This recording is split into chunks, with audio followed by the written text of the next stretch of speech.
America और Iran के बीच tension बढ़ गई है। खबर है कि वीकेंड दुनिया भर के लिए तनाव भरा हो सकता है। हालात ऐसे बन गए हैं कि आने वाले दिनों का या हफ्तों में बड़ा सैन्य टकराव देखने को मिल सकता है। अमेरिकी न्यूज़ एजेंसी एक्सियोस ने तो यही दावा किया है। ऐसा लगता है कि अमेरिका और ईरान के बीच पिछले कुछ दिनों से चल रहा चूहे बिल्ली का खेल खत्म होने वाला है, क्योंकि खबर आ रही है कि ट्रंप गुस्से में हैं, इतने गुस्से में कि किसी भी समय ईरान पर हमला कर सकते हैं। जिनेवा की बैठक के बाद तो उनका गुस्सा और भी बढ़ गया, क्योंकि ईरान ने अमेरिका के आगे हथियार नहीं डाले, ट्रंप की परमाणु कार्यक्रम से जुड़ी कोई शर्त ही नहीं मानी, और इसी बात ने ट्रंप का दिमाग घुमा दिया। अमेरिकी न्यूज एजेंसी एक्सियोस की एक रिपोर्ट कहती है कि अमेरिका और ईरान का युद्ध नजदीक है, और ये युद्ध कुछ घंटों में या दिनों में खत्म नहीं होगा, बल्कि हफ्तों तक चलने वाला महायुद्ध होगा। एक्सियोस की रिपोर्ट में व्हाइट हाउस के एक अधिकारी के हवाले से कहा गया कि आने वाले हफ्तों में ईरान पर हमले की संभावना 90% तक है, और मुमकिन है कि इसे इजराइल के साथ मिलकर अंजाम दिया जाए और ईरान के परमाणु और मिसाइल ढांचे को निशाना बनाया जाए। यानी ट्रंप की सुई उन शर्तों पर अटक गई जिन्हें ईरान ने न तो पहले माना था और न अब मानने को तैयार है।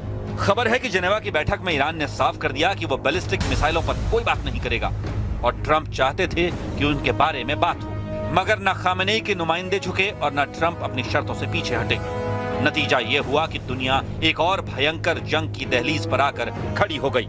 अमेरिकी न्यूज एजेंसी एक्सियोस की रिपोर्ट देखकर तो ऐसा ही लगता है कि ट्रंप लंबी जंग लड़ने की तैयारी में है, वरना वो ईरान के नजदीक अपनी सेना के धुरंधरों को नहीं भेजते। We're dealing with radical Shia clerics.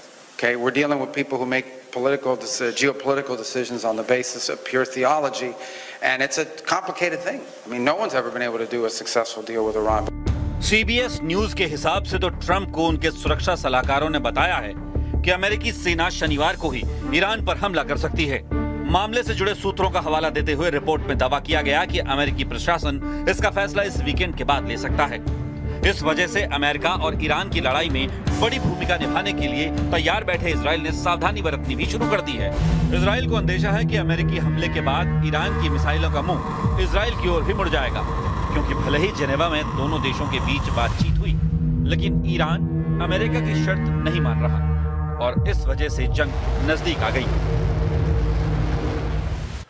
इस वक्त पूरी दुनिया की नज़र स्ट्रेट ऑफ हॉर्मुज पर टिकी हुई है, क्योंकि ईरान तैयार है, साथ में उसके दोस्त भी खड़े हैं, और वो दोस्त हैं रूस और चीन।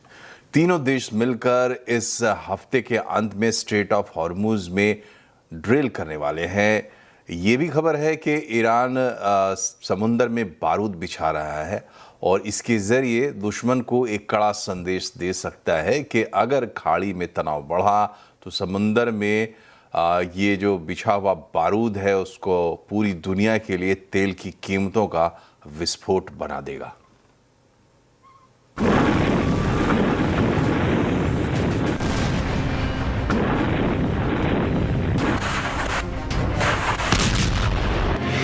खामेनेई की ललकार, समंदर में साथ आए ईरान के यार,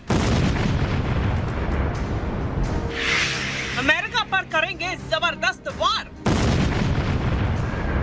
ईरान का याराना ट्रंप को देगा चकमा। ये जंगी जहाज रूस का है, जो ईरान के साथ सैन्य अभ्यास के लिए पहुंचा है। चीन का जंगी जहाज सैन्य अभ्यास का हिस्सा है, क्योंकि रूस, चीन और ईरान मैरीटाइम सिक्योरिटी बेल्ट 2026 के तहत हॉर्मुज स्ट्रैट में जॉइंट मिलिट्री ड्रिल करने वाले हैं, और इसीलिए रूस का युद्धपोत स्टॉइकी संयुक्त अभ्यास से पहले ईरान के बंदर अब्बास बंदरगाह पर पहुंच गया, क्योंकि इस हफ्ते के अंत में साझा युद्ध अभ्यास होगा। ये तो वो बात है जो सीधी है, लेकिन असली कहानी कुछ और है, क्योंकि हॉर्मुज स्ट्रैट में एक बार फिर हलचल बढ़ने वाली है, वो भी ऐसे समय में जब अमेरिका और ईरान युद्ध के मुहाने पर है। और जिस तरह से हॉर्मुज स्ट्रैट में जंगी जहाजों की आवाजाही बढ़ी है, उसे देखकर लगता है कि समंदर का यह इलाका ही अमेरिका और ईरान के बीच जंग का मैदान बनेगा, क्योंकि कुछ दिन पहले ईरान ने भी हॉर्मुज स्ट्रैट में अभ्यास किया था। ट्रंप की चुनौतियों के बीच खामेनेई की सेना ने हिम्मत दिखाते हुए थोड़ी देर के लिए हॉर्मुज स्ट्रैट से आवाजाही ही रोक दी थी। ईरान के 2 दोस्तों के जहाज भी वहां पर खड़े हैं।